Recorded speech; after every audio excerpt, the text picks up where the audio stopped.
सोचिए, किसी ने अपनी मेहनत की कमाई से पूरे उत्साह के साथ एक चमचमाती नई कार बुक की, सारी पेमेंट वक्त पर कर दी। हाँ बिल्कुल, नई गाड़ी का सपना।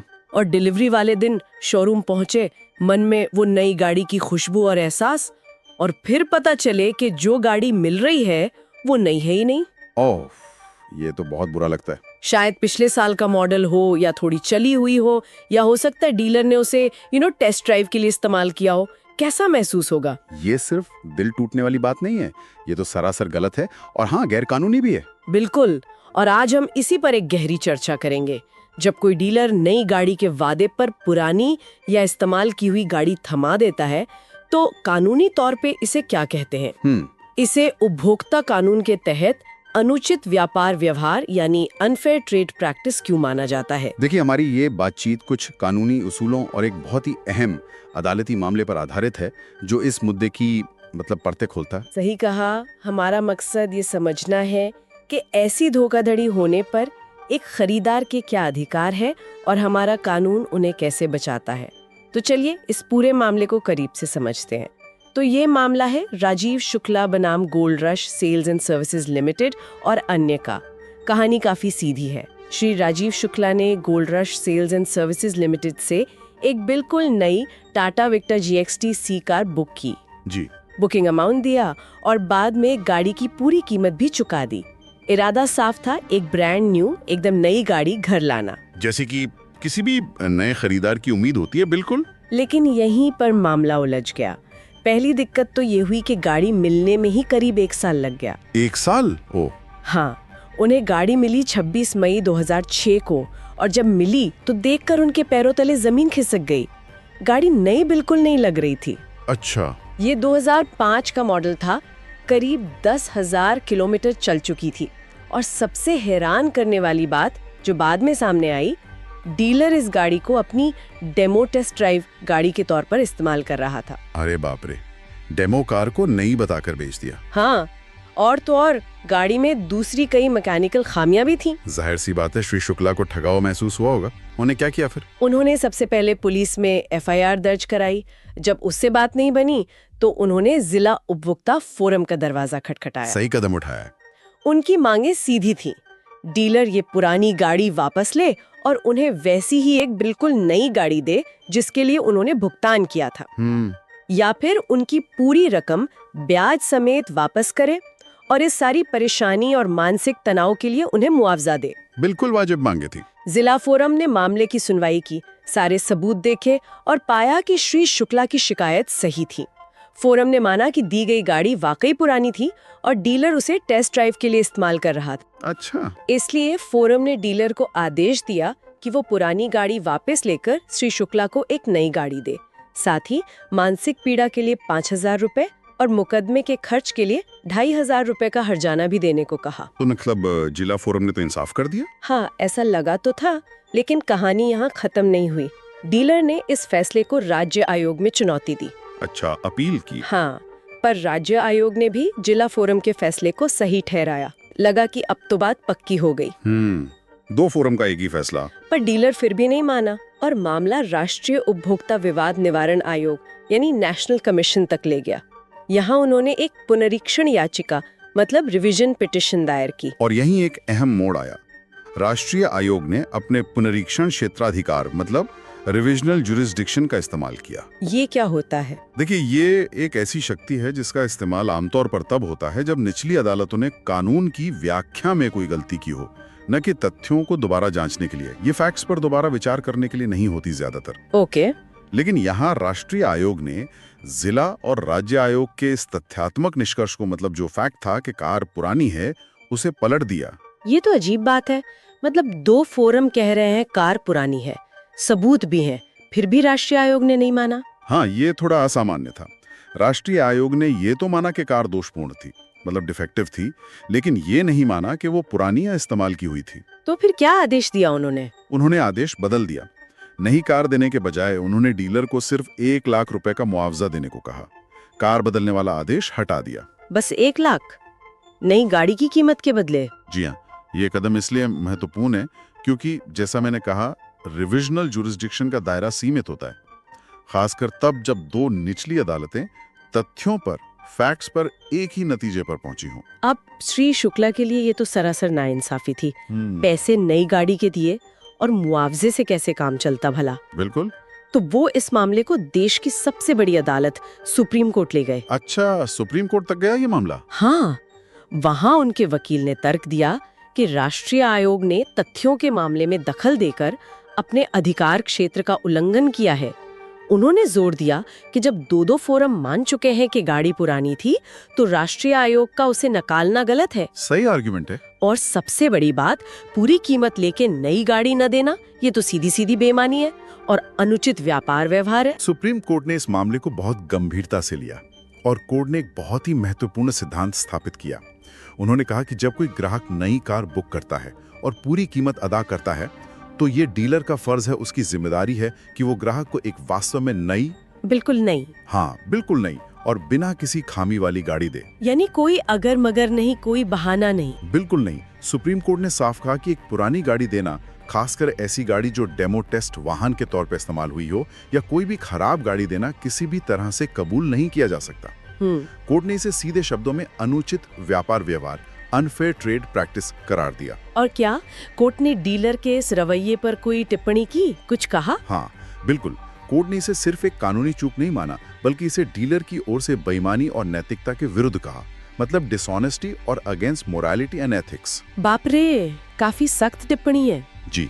सुप्रीम कोर्ट ने माना कि राष्ट्रीय आयोग ने निचली अदालतों के तथ्यों पर आधारित निष्कर्षों में दखल देकर गलती की थी, अपने ज्यूरिसडिक्शन से बाहर जाकर काम किया था। तो फिर अंतिम फैसला क्या हुआ? इसलिए सुप्रीम कोर्ट ने राष्ट्रीय आयोग के वो 1 लाख मुआवजे वाले आदेश को रद्द कर दिया और जिला फोरम के मूल फैसले को, जिसे राज्य आयोग ने भी सही माना था, उसे बहाल कर दिया। मतलब श्री शुक्ला को आखिरकार उनकी नई गाड़ी मिली? हाँ बिल्कुल। डीलर को वो पुरानी इस्तेमाल की हुई गाड़ी वापस लेनी पड़ी और श्री शुक्ला को उसके बदले एक बिल्कुल नई कार देनी पड़ी। और वो हर्जाना वगैरह? हाँ, वो मानसिक पीड़ा वाला 5,000 रुपए और मुकदमे का खर्च 2,500 रुपए भी देना पड़ा, जो जिला फोरम ने तय किया था। इतना ही नहीं, सुप्रीम कोर्ट ने डीलर पर 1 लाख रुपए का अतिरिक्त जुर्माना, मतलब कॉस्ट्स भी लगाया। अच्छा, 1 लाख का जुर्माना भी? हाँ, तो ये फैसला एक तरह से मील का पत्थर साबित हुआ। ये मामला वाकई हमें बहुत कुछ सिखाता है। चलिए अब थोड़ा समझते हैं कि ये कानूनी तौर पर अनुचित व्यापार व्यवहार और सेवा में कमी जैसी चीजें क्या हैं। आपने जिक्र तो किया। जरूर। देखिए, राजीव शुक्ला का मामला उपभोक्ता संरक्षण अधिनियम 2019 के तहत अनुचित व्यापार व्यवहार की परिभाषा से सीधा जुड़ता है। अच्छा, 2019 वाली नए एक्ट में भी है ये? हाँ, ये कानून कहता है कि बिक्री बढ़ाने के लिए कोई भी गलत या भ्रामक तरीका अपनाना अनुचित है, और इसमें साफ तौर पर लिखा है कि किसी पुरानी सेकंड हैंड मरम्मत की हुई या नवीनीकृत रिफर्बिश्ड चीज को नया बताकर बेचना एक अनुचित व्यापार व्यवहार है। ओके। शुक्ला जी के केस में ठीक यही हुआ था। डेमो कार को नहीं बताकर बेच दिया गया। ये क्लासिक केस है इसका। समझ गई। और ये सेवा में कमी, डेफिशिएंसी इन सर्विस, क्या है इस मामले में? देखिए, सेवा में कमी का मतलब है कि जो सेवा देने का वादा किया गया था, उसकी क्वालिटी या तरीके में कोई कमी रह जाए, कोई खामी या मतलब अपर्याप्तता हो। अगर वो पुरानी या खराब गाड़ी देता है तो उसने अपनी सेवा ठीक से नहीं दी। ये खिदमत में स्पष्ट कमी है, डेफिशिएंसी इन सर्विस। हमारे स्रोतों में अनुचित अनुबंध, अनफेयर कॉन्ट्रैक्ट्स का भी जिक्र है। ये शुक्ला जी के केस का सीधा हिस्सा तो नहीं था शायद, पर लगता है ये भी इसी बड़ी तस्वीर का हिस्सा है। हाँ, ये जुड़ा हुआ मुद्दा है, बिल्कुल। देखिए, शुक्ला जी का मामला तो डीलर के काम यानी एक्शन, पुरानी गाड़ी बेचने के बारे में था, जो एक अनुचित व्यापार व्यवहार है। राइट। लेकिन कभी-कभी समस्या सिर्फ काम में नहीं, बल्कि खुद समझौते या अनुबंध में ही होती है, कॉन्ट्रैक्ट में गड़बड़ होती है। अच्छा, कैसे? उपभोक्ता संरक्षण अधिनियम 2019 अनुचित अनुबंधों से भी सुरक्षा देता है। मतलब ऐसे अनुबंध जिनकी शर्तें ही ग्राहक के खिलाफ हो, बहुत ज्यादा एक तरफा हो। जैसे मान लीजिए ग्राहक पर भारी जुर्माना लगाना अगर वो अनुबंध तोड़े, लेकिन डीलर को बिना किसी वजह अनुबंध खत्म करने का अधिकार देना, या फिर जरूरी जानकारी छिपा लेना कॉन्ट्रैक्ट में। स्रोतों में Experion developers, Texaco marketing, Hyundai motor जैसे कुछ मामलों का जिक्र था, जहां अनुबंध की शर्तें या जानकारी का अभाव उपभोक्ता के लिए अनुचित पाया गया।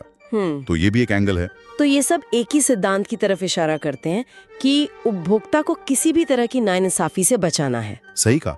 चाहे वो उत्पाद के बारे में गलत जानकारी देना हो, जिसे हम अनुचित व्यापार व्यवहार कहते हैं, हाँ, या वादे के मुताबिक सेवा न देना हो, यानी सेवा में कमी हो, राइट, या फिर अनुबंध की शर्तें ही अनुचित हों। कानून इन सब से बचाता है और राजीव शुक्ला मामले का सार यही है। नई के नाम पर पुरानी चीज देना बुनियादी तौर पर बेईमानी है और ये ग्राहक के भरोसे और कानून दोनों का उल्लंघन है। ये सब जानना हाके बहुत जरूरी है। अगर किसी के साथ ऐसा हो जाए तो उसे क्या कदम उठाने चाहिए? एक आम खरीदार के लिए क्या सलाह है आपकी? सबसे अहम है सावधानी और डॉक्यूमेंटेशन, मतलब प्रिकॉशन और डॉक्यूमेंटेशन। जब आप नई गाड़ी बुक कर रहे हो तो पक्का करें कि बुकिंग फॉर्म और रसीदों पर साफ लिखा हो कि ये नई गाड़ी है, ब्रांड न्यू। हाँ, ये जरूरी है। डीलर के साथ हुई सारी बातचीत, खासकर ईमेल या कोई लेटर वगैरह है तो संभाल के रखें, हर चीज का रिकॉर्ड रखें। और डिलीवरी के वक्त ध्यान रखें, क्योंकि गड़बड़ तो वहीं पता चलती है अक्सर। बिल्कुल, डिलीवरी लेते समय गाड़ी को अच्छी तरह जांचें, किलोमीटर रीडिंग देखें। नई गाड़ी में ये बहुत कम होनी चाहिए, बस फैक्ट्री से डीलर तक आने जितनी, है ना? हाँ, कुछ किलोमीटर। गाड़ी के मैन्युफैक्चरिंग साल को वेरीफाई करें, विन नंबर से पता चल सकता है मॉडल सही है या नहीं, कोई खरोच, डेंट या कहीं से गाड़ी पुरानी तो नहीं लग रही। इन चीजों को नजरअंदाज ना करें। और अगर कुछ शक हो तो? अगर जरा भी शक हो तो तुरंत उसी समय लिखित में डीलर को सूचित करें। रिसीविंग लेते वक्त ही लिख दें कि आपको ये दिक्कतें नजर आई हैं। और हाँ, तस्वीरें और वीडियो बनाना आजकल बहुत आसान है और ये बहुत मददगार हो सकता है सबूत के तौर पर। और अगर डीलर बात न माने तो, आनाकानी करे तो? अगर डीलर सहयोग न करे या आपकी शिकायत का संतोषजनक समाधान ना दे तो बिना देर किए जिला उपभोक्ता फोरम में शिकायत दर्ज कराएं। ओके। जैसा हमने शुक्ला जी के केस में देखा, फोरम के पास गाड़ी बदलवाने, पैसे वापस दिलाने, ब्याज समेत और मानसिक तनाव व मुकदमे के खर्च का मुआवजा दिलाने का अधिकार है। अपने सारे दस्तावेज, फोटो, वीडियो सब सबूत के तौर पर पेश करें। ये तो हुई ग्राहक की बात। और डीलरों या कंपनियों के लिए इस मामले से क्या सीख है? उन्हें क्या ध्यान रखना चाहिए? उनके लिए संदेश एकदम साफ है, पारदर्शिता और ईमानदारी, ट्रांसपेरेंसी एंड एथिक्स, यही सही रास्ता है। जानबूझकर पुरानी या खराब चीज को नया बताकर बेचना सिर्फ अनैतिक ही नहीं बल्कि गैर कानूनी भी है और इसके नतीजे, जैसा हमने देखा, गंभीर हो सकते हैं। हाँ, भारी जुर्माना और साख का नुकसान। बिल्कुल, कानूनी कार्रवाई, भारी जुर्माना और सबसे बढ़कर रेपुटेशन खराब होती है, जिसे दोबारा कमाना बहुत मुश्किल है। उनका फर्ज है कि गाड़ी से जुड़ी हर जरूरी जानकारी, खासकर अगर वो डेमो कार है या उसमें कोई कमी है, तो ग्राहक को साफ साफ बताएं, छुपाएं नहीं। सिर्फ गाड़ी ही नहीं, शायद कॉन्ट्रैक्ट की शर्तें भी। हाँ बिल्कुल, सिर्फ उत्पाद ही नहीं, अनुबंध की शर्तें भी निष्पक्ष होनी चाहिए, फेयर होनी चाहिए। ईमानदारी से व्यापार करना न सिर्फ नैतिक रूप से सही है बल्कि लंबे समय में, लॉन्ग टर्म में व्यापार के लिए भी फायदेमंद है। तो चलिए, इस पूरी बातचीत के जो मुख्य बिंदु हैं, जो खास बातें हैं, उन्हें एक बार फिर दोहरा लेते हैं। हाँ जरूर। पहला और सबसे महत्वपूर्ण, पुरानी, इस्तेमाल की हुई या डेमो कार को नई बताकर बेचना एक गंभीर, अनुचित व्यापार व्यवहार है। ये गैर कानूनी है और इसे कानून की नजर में बेईमानी माना जाता है। दूसरा, अगर ऐसा होता है तो उपभोक्ता अदालतों, मतलब कंज्यूमर फोरम्स के पास पीड़ित खरीदार को राहत देने के लिए मजबूत अधिकार है।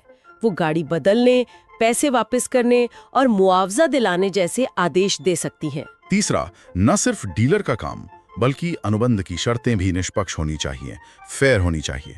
बहुत ज्यादा एक तरफा शर्तें या जरूरी जानकारी छुपाना भी अनुचित माना जा सकता है।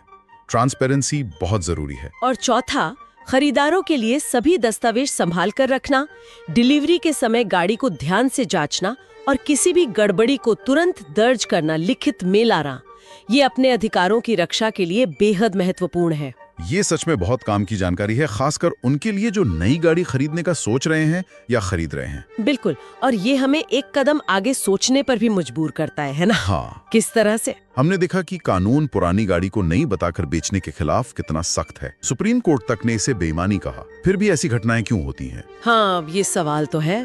और इससे भी बड़ा सवाल, क्या हम सिर्फ कानूनी उपचार पर निर्भर रहने के बजाय, मतलब प्रॉब्लम होने के बाद एक्शन लेने के बजाय, कुछ ऐसा कर सकते हैं जिससे ऐसी धोखाधड़ी शुरू होने से पहले ही रोकी जा सके? मतलब प्रिवेंशन। हाँ, प्रिवेंशन। क्या कोई ऐसी व्यवस्था, कोई सिस्टमैटिक चेक्स या कोई ऐसी उपभोक्ता जागरूकता पहल हो सकती है जो ऐसी बेईमान प्रथाओं को जड़ से पकड़ने में मदद करे ताकि मामला शिकायत तक पहुंचे ही नहीं? इस पर सोचना जरूरी है।